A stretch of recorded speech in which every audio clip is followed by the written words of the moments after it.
प्रतिष्ठित चौरसिया समाज के लोग आज मौजूद थे, जिन्होंने मिलकर के स्वर्गीय शिवदयाल सिंह चौरसिया जी के बारे में न केवल उनका जीवन परिचय दिया, बल्कि जीवन में भर उन्होंने जो संघर्ष किया, आर्थिक, सामाजिक और राजनीतिक चेतना के साथ साथ आर्थिक, सामाजिक और राजनीतिक भागीदारी कैसे हो, उसके बारे में जो चर्चा हुई, मैं उन सब चौरसिया समाज के लोगों का बहुत बहुत धन्यवाद देता हूं, जिन्होंने पार्टी कार्यालय में आकर के शिवदयाल सिंह चौरसिया जी को याद किया।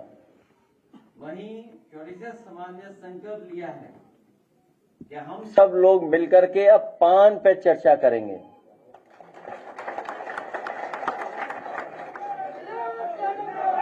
पान पे चर्चा होगी और उनके जो आर्थिक या कारोबार या रोजगार से जुड़ी हुई जो बातें हैं, खेती के बराबर खेती का हक मिले उन्हें, पान को लेकर के जो सुविधाएं मिलनी चाहिए, उसके कारोबार के लिए, स्थान के लिए, जगह से लेकर के और कुछ उपलब्ध कराना हो, उन तमाम चीजों पर चर्चा हुई है और हमने भरोसा दिलाया है कि आने वाले समय में इनके समाज की सभी समस्याओं का समाधान करने का काम हम समाजवादी लोग मिलकर करेंगे। वहीं शिवदयाल सिंह चौरसिया जी के नाम पर उन्होंने कहीं न कहीं उनकी याद में कोई स्मारक, कोई न कोई सम्मान का स्थान हो। मैंने उन्हें भरोसा दिलाया है कि यही रिवर फ्रंट जो सबसे अच्छा देश का रिवर फ्रंट बनेगा, इसी जगह पर हम शिवदयाल सिंह चौरसिया जी का सम्मान करने का काम करेंगे। इसी स्थान पे कोई न कोई स्मारक उनका बना करके हम लोग उनको सम्मान देने का काम करेंगे। आज होली का त्योहार है। मैं आपको और आपके माध्यम से पूरे प्रदेश और देशवासियों को होली के त्योहार की बहुत बहुत शुभकामनाएं और बधाई देना चाहता हूं। ये जहां त्योहार रंगों का है, वहीं हम सब मिलकर के एक दूसरे के साथ बैठ करके रंगों का त्योहार मनाते हैं, जो खुशियां लेकर के आता है। गुजियों का त्योहार भी है। हम एक दूसरे का मुंह मीठा कर करके इस त्योहार को मनाते हैं। हमें उम्मीद है कि जो हमारी देश की पहचान रही है, गंगा जमुनी तहजीब, हमारे भाईचारा, एक दूसरे के साथ प्यार मोहब्बत के साथ हम लोगों ने हर त्योहार मनाया है। हर समाज के लोग एक दूसरे के त्योहार पर एक दूसरे को बधाई देते हैं। हम त्योहारों से जुड़े हुए हैं।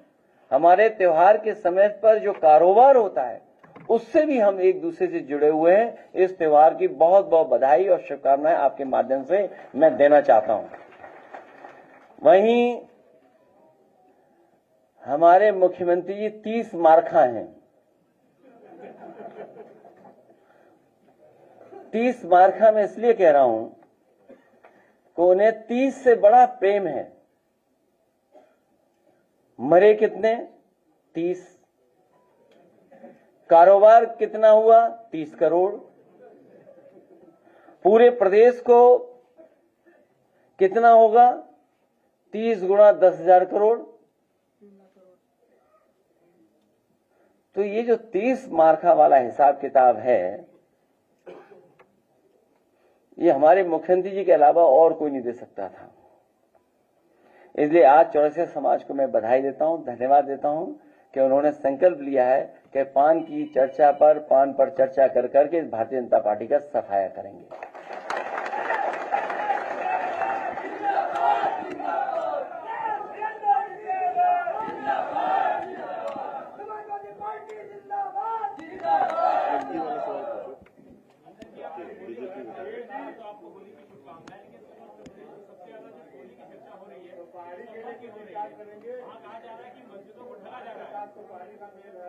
और उसका कन्नौज के इत्र का भी तालमेल है।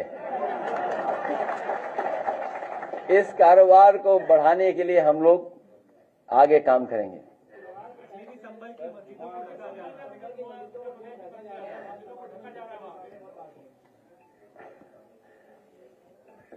तीन तिगड़ा काम बिगाड़ा। ये जो तिगड़ी है, ये काम बिगाड़ रही है।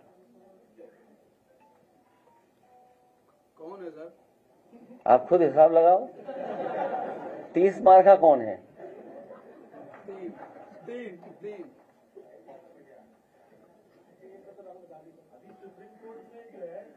सरकार को दफाड़ लगाई है और कहा है कि डॉक्टर अली इलाहाबाद यूनिवर्सिटी के प्रोफेसर थे उर्दू के प्रयागराज में, उनका मकान ढहा दिया गया बुलडोजर से, और उन्होंने कहा कि बुलडोजर से जो मकान गिराए जा रहे हैं क्यों ना हम इनसे आपसे भी पैसे से मकान को बनवाया जाए, ये टिप्पणी की सुप्रीम कोर्ट ने। सुप्रीम कोर्ट ने समय समय पर सरकार को निर्देश भी दिए हैं।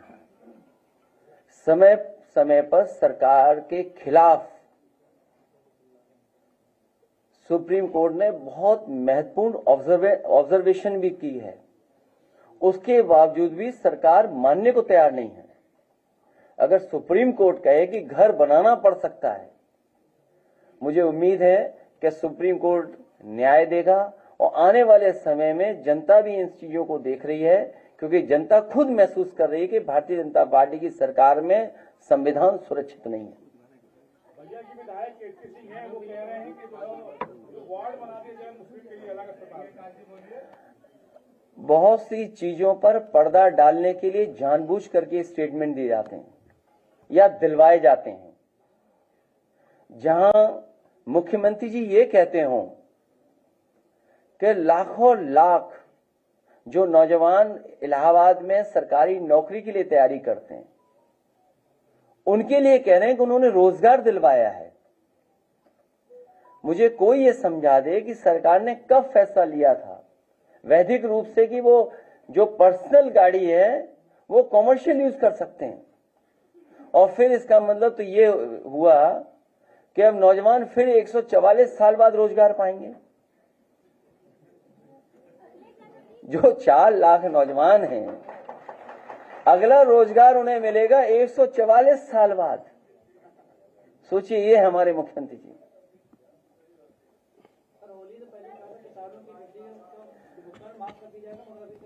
भारतीय जनता पार्टी से अच्छा झूठ, भारतीय जनता पार्टी से अच्छा झूठ का प्रचार, भारतीय जनता पार्टी से अच्छा झूठ पे बिल्कुल टिके रहना, ये कोई कर नहीं सकता। और समय समय पर कुछ साथी उनका सहयोग भी करते हैं उस झूठ को आगे बढ़ाने के लिए।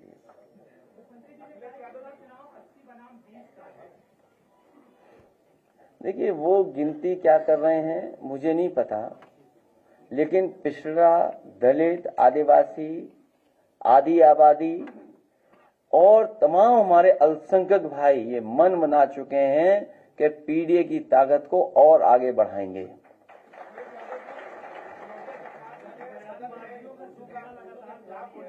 और नीतीश कुमार 70 दिन की ट्रेनिंग में जो है उर्दू सिखाएंगे, भाजपा के जो सहयोगी नीतीश कुमार। हमें और आपको यही नहीं पता लगता है कब हम उर्दू बोल रहे हैं, कब हिंदी बोल रहे हैं।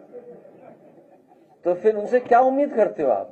सोचिए, आप उर्दू का विरोध भी उर्दू में कर रहे थे वो, और अगर उनका भाषण पूरा निकालोगे तो आप में से बहुत सारे जागरूक समझदार लोग हैं, खुद बता दोगे उर्दू शब्द कितने इस्तेमाल किए हैं। ये बात समझनी चाहिए कि उर्दू भारतीय भाषा है, यहीं पर जन्मी भाषा है। उन्हें इस बात का भी नहीं पता था, याद होगा आपको, नजूल वाला मामला। नजूल में उन्हें लगा कि ये जो शब्द उर्दू है, इसका मतलब नजूल की जमीन सब मुस्लिम भाइयों की है। सोचिए क्या कानून ला रहे थे वो, याद है कि नहीं याद है आपको? इसलिए हमारे मुख्यमंत्री 30 मार खाए हैं।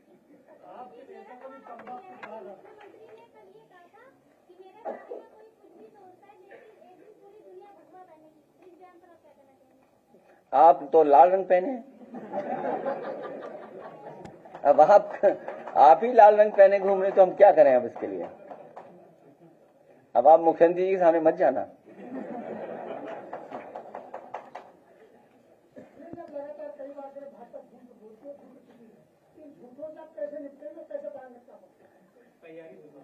हमारी तैयारी चल रही है और बहुत मजबूती से तैयारी चल रही है। 24 में हारे हैं, 27 में न जाने कितना बुरा हारेगी भारतीय जनता पार्टी।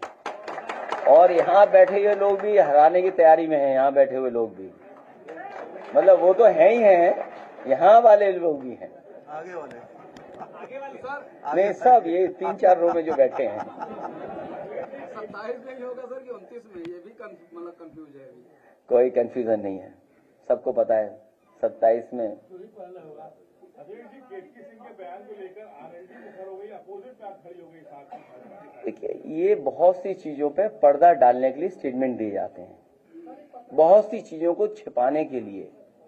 मान लीजिए बेरोजगारी का सवाल है, महंगाई का सवाल है, कारोबार का सवाल है, किसान की आय का दोगुनी का सवाल है, लगातार हत्याएं हो रही हैं, लगातार लूट हो रही है, लगातार जान जा रही है, स्वास्थ्य सेवाएं ठप हैं, मेडिकल कॉलेज में इलाज नहीं है।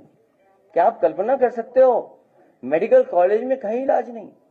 क्या आप कल्पना सकते हो सरकारी अस्पतालों में इलाज नहीं, एम्बुलेंस नहीं चल पा रही है, और पुलिस को बेईमान बना दिया हो? इतनी करप्ट, मैंने कई बार कहा कि पुलिस को और विभागों को कभी नहीं किया होगा जितना इस सरकार में करप्शन हो रहा है। आप सोचिए, गोरखपुर लिंक रोड कितने हजार करोड़ की है, कितने हजार करोड़ की रोड है, सोचिए 90 किलोमीटर, 7,000 करोड़ की सड़क बन रही है। बताइए आप, 7,000 करोड़। सुनने में आ रहा है कि 210 करोड़ पेड़ लगा दिए उत्तर प्रदेश में। भाई 7,000 करोड़ की सड़क पर किलोमीटर क्या हुई? और आपके कानपुर वाली 60 किलोमीटर की भी नहीं है, बहुत कम है, वो पर किलोमीटर कितने की हुई सड़क? तो करप्शन कोई करे तो बीजेपी जैसा करे करप्शन। ये करप्शन का कोई मानक होगा क्या? अभी तो बहुत सी चीजें जो अभी नहीं आई हैं सामने।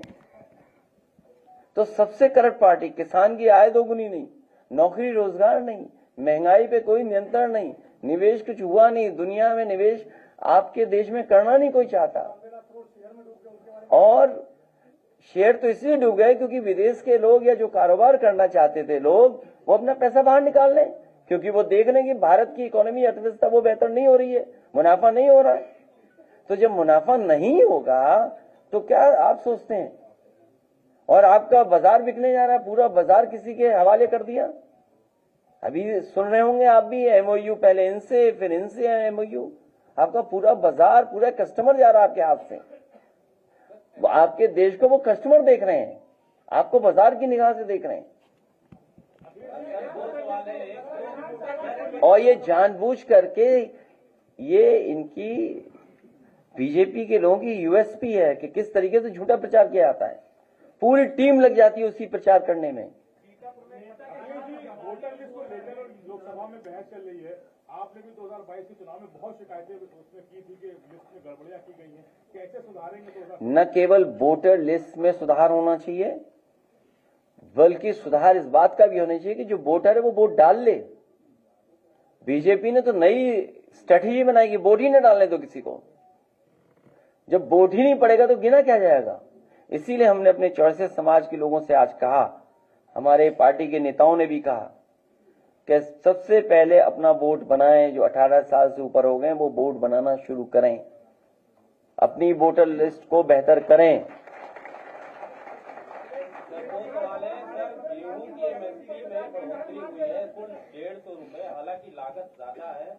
और दूसरा सवाल ये, जेपी राइसी को एक प्राइवेट कंपनी को दे करके उसको फिर से रिनोवेट और चालू करने की बात की चल रही है। देखिए, किसान बाजार बेच दिया, प्लस ये मॉल बेच दिया जो सबसे देश का सुंदर मॉल है, और भी चीजें बेच दी। जेपी राइसी भी बेच दो, कम से कम चल तो लगेगा। हमें कोई आपत्ति नहीं इस पर। मैं आपसे कह रहा हूं, कोई भी सच्चाई दिखाएगा तो उसके खिलाफ कार्रवाई सरकार करेगी, नहीं करेगी तो कोई और दूसरी कार्रवाई करवा दें किसी से। क्या ये जो हत्या हुई है, सुनने में आया है, मैं नहीं था यहाँ पर, लेकिन अखबारों में और मैंने अपने सोशल मीडिया के माध्यम से जानकारी दी और उस बात को रखा। सुनने में आ रहा है कि करप्शन को उसने खुलासा कर दिया था और इसीलिए उसकी हत्या हो गई। सोचो, अखबार मालिक अपने अखबार के पत्रकार की जान नहीं बचा पा रहा है। अखबार मालिक अपने सच्चे पत्रकार या पत्रकार की जान नहीं बचा रहा तो क्या उम्मीद करोगे सरकार से आप? और ये कोई पहली जान नहीं गई है। अभी अखबारों में पढ़ रहा हूं, अगर अखबारों की ही बात में मान लूं तो जो अधिकारी आत्महत्या किया गाजियाबाद में, उस पर दबाव था गलत काम कराने का। इस सरकार में कुछ भी हो सकता है, किसी की भी जान ली जा सकती है उनके पास कुछ तरीके सरकार के पास। इसलिए जनता इस बार भारतीय जनता पार्टी को हटा देगी।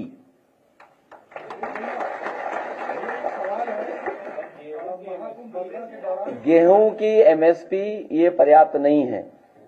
गन्ने की कीमत नहीं बढ़ाई इन्होंने, गन्ने की कीमत नहीं बढ़ाई। गन्ना किसान आंदोलन करने लगा। किसान जो हमारा गरीब किसान है, बिना किसान के हमारी अर्थव्यवस्था बेहतर नहीं हो सकती है। ये तो भारतीय जनता पार्टी के लोग वो लोग हैं जो कह रहे थे आय दोगुनी हो जाएगी। किस फार्मूले से आय दोगुनी कर रहे थे? हमारे जो किसान भाई यहां जो बैठे हैं तो सही कहना एकदम, इनसे उम्मीद नहीं की जा सकती कुछ।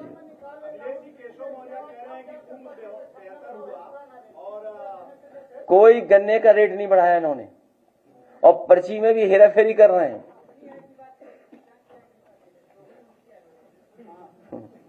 नहीं, उनकी आय तो इतनी हो गई, हमारा आप ही नहीं को पता है।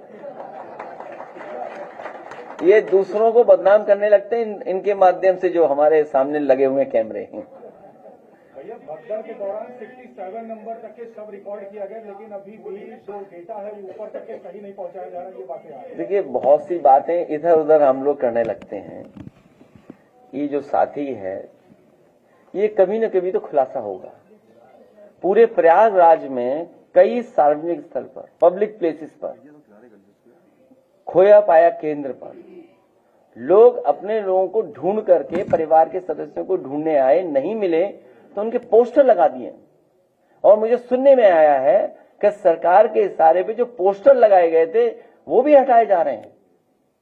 एक तरफ तो सरकार की जिम्मेदारी बनती है कि जो लोग खो गए हैं, जिनकी जानकारी नहीं मिल पा रही है, कम से कम परिवार के लोगों को वो जानकारी मिले।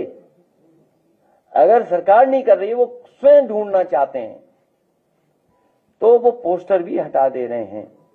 थाने में एफआईआर नहीं दर्ज हो रही है।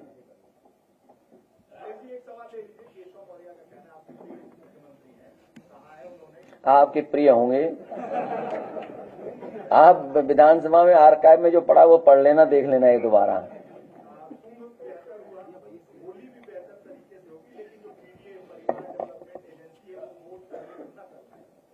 देखिए, स्वतंत्रता है, आप बोल सकते हैं कुछ भी, आप लोग बोलने का अधिकार है। पीडीए परिवार इस बार बंटने वाला नहीं है, और वो क्यों बोलते हैं, आप भी क्यों हमसे बुलवा रहे हो, वो कुर्सी के चक्कर में है। नहीं नहीं नहीं, वो किसी कुर्सी खींचना चाहते हैं, वो कुर्सी नहीं खींच पाएंगी। बिल को लेकर के all India Muslim personal law board Delhi में जंतर मंतर पर प्रदर्शन करने जा रही है, क्या स्टैंड है समाजवादी पार्टी का? हमारा आपने स्टैंड देख लिया है। जानबूझ करके भारतीय जनता पार्टी समाज में नफरत फैलाना, समाज में कैसे दूरियां हों या कैसे मुस्लिम समाज के लोग परेशान हों, यही फैसला जानबूझ करके लेते हैं। अखिलेश जी, कल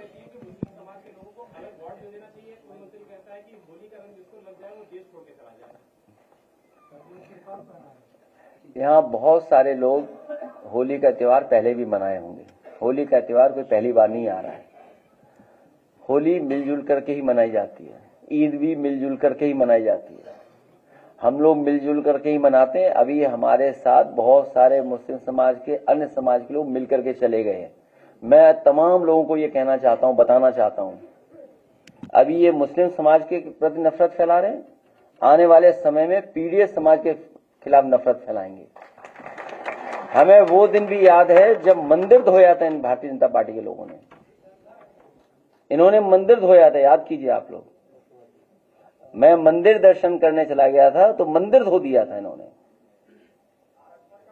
मैं मुख्यमंत्री आवास से गया तो मुख्यमंत्री आवास धोया गंगा जल से इन्होंने। नहीं धोया क्या? तो अभी ये मुस्लिम भाइयों के खिलाफ फैला रहे हैं नफरत, बाद में यही पीडीए परिवार के खिलाफ नफरत फैलाएंगे। ये चौरासी समाज के लोग जानते हैं, इनके समाज के नेता, उनको क्या क्या नहीं फेस करना पड़ा था।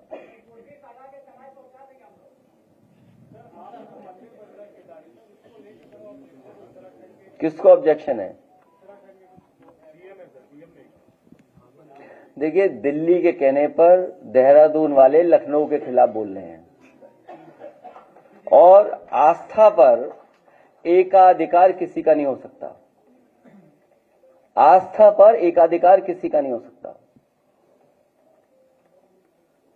बीजेपी विधायक केतकी सिंह है, वो मुसलमानों के लिए मेडिकल कॉलेज में अलग व्यवस्था आने वाले समय में पीडीए परिवार उन्हें 1 लाख वोट से हरा देगा।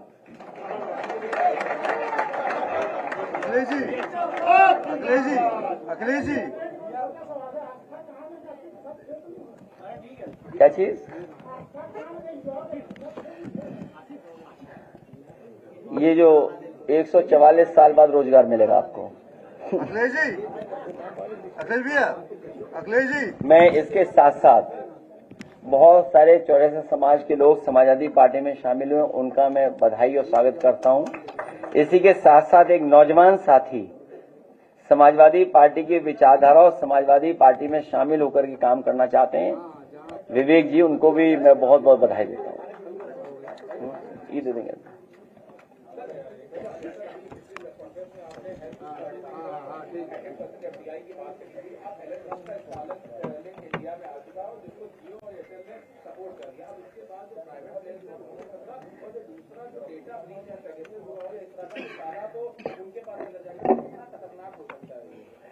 ये बड़े सवाल हैं, इसीलिए मैंने कहा कि भारतीय जनता पार्टी जानबूझ करके पर्दा डालती है, जिससे बहुत सारी सच्चाई छिप जाए। कारोबार किसके हाथ में जा रहा है, भारत का बाजार किसके हाथ में जा रहा है, उद्योग लग नहीं रहे हैं, रोजगार है नहीं, नौकरी है नहीं, आरक्षण छीना जा रहा है, किसान की आय दोगुनी नहीं हुई। ये देश भारतीय जनता पार्टी ने कमजोर किया है, आर्थिक रूप से भी और सामाजिक रूप से भी। समाज में नफरत फैलाने से देश कमजोर होगा। जो इनका आचरण है, जो इनकी भाषा है, जो इनका व्यवहार है, इसमें समाज को कमजोर कर रहे हैं, समाज में दूरियां पैदा कर रहे हैं, और हमारे बाजार को पूरा का पूरा दूसरों के हाथ में दे दे रहे हैं। जब बाजार आपके हाथ में नहीं बचेगा तो कारोबार कौन करेगा कि आपके देश में? दूसरे लोग पूरा बाजार ले रहे हैं आपका। अखिलेश जी, कल औरंगजेब और तैमूर ने बोला था योगी जी ने कि किसी ने भी अगर नाम रखा तो पहले हम ही जाकर उससे मिलेंगे, इस पे क्या कहेंगे आप? ये खुद ही दूसरे प्रदेश से आकर के उत्तराखंड में बसे होंगे, आप पता कर लो, आप पता कर लो। मुझे किसी ने उत्तराखंड से खबर दी है कि ये भी दूसरे प्रदेश से आकर के उत्तराखंड में बसे हैं। अब कल को संगम पे कहेंगे प्रयागराज के लोग कि पूरे गंगा जल क्यों प्रदेश में भेजा जा रहा है, क्यों भेजा जा रहा है गंगा जल, बताइए। नहीं, प्रयागराज के लोग कह सकते हैं, क्यों नहीं कह सकते? इस बार सदन में आपकी कमी खली थी, जिस तरह से बयानबाजी चल रही थी। 27 में मॉरिशस के आप लोग बेंच बदली हुई देखोगे आप, और उत्तर प्रदेश को विकास के रास्ते पे जाते हुए देखोगे आप। और सच्चाई है कि उत्तर प्रदेश के विकास को ठप किया सरकार ने। आज ही मुख्यमंत्री जी कह रहे हैं कितने पेड़ लगाए इन्होंने, 200 करोड़ पेड़ लगा चुके हैं। कितने? और आपने बात मान ली उनकी? नहीं मानी। आप सोचिए, आप नहीं, आप सोचिए कि मुख्यमंत्री जी कह रहे हैं कि 210 करोड़ पेड़ लगा चुके हैं, और आप लोहिया पथ पे देख करके आइए, बहुत से पेड़ सूख गए, वो तक तो बदले नहीं इन्होंने। बहुत से पेड़ सूख गए हैं कुछ उसमें, हालांकि अभी पतझड़ होता है, पत्तियां गिर जाती हैं, वो बात अलग है, लेकिन बहुत सारे पेड़ सूख गए, वो तक तो बदले नहीं। और कितने कह रहे हैं, 8 साल में 210 करोड़ पौधे लगाए हैं। मैंने कई बार कैलकुलेशन बताया और सदन में भी कैलकुलेशन बताया मैंने आपको। मैंने कहा था कि जिस समय समाजवादी सरकार थी तो 1,24,000 पेड़ 1,000 एकड़ में जमीन में लगे थे। 1,000 एकड़ जमीन में 1,24,000 वन विभाग के अधिकारियों ने पेड़ लगवाए थे। तो अगर 1,000 एकड़ में 1,00,000 पेड़ लगते हैं तो आप खुद गणित बताइए इतनी जमीन है कहां जहां पेड़ 210 करोड़ पेड़ लग गए।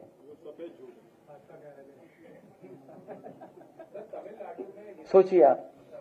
अध्यक्ष जी पहली बार वहाँ जो अलीगढ़ मुस्लिम विश्वविद्यालय है वहाँ सौहार्द दिखाते हुए शायद 100 साल के इतिहास में पहली बार 2 घंटे के लिए होली खेली जाएगी वहाँ कैंपस में, क्या कहेंगे? हमेशा होली खेली जाती है, सब मिलकर के खेलते हैं।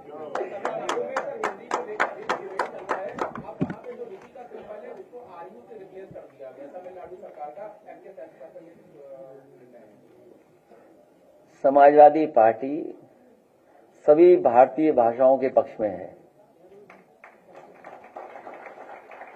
सभी भारतीय भाषाओं का सम्मान हो।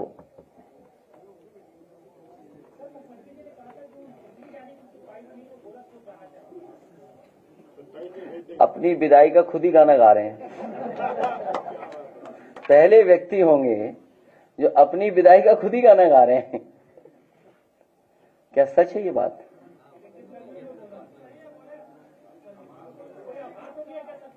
मैं अपने प्रेस के साथियों का बहुत धन्यवाद देता हूं कि आप आज होली के त्योहार पे आए और आपको बहुत बहुत शुभकामनाएं, बहुत बहुत बधाई। आपसे मिलकर के बहुत अच्छा लगता है हम लोगों को। नहीं, मैं कुछ नहीं कहना चाहूंगा।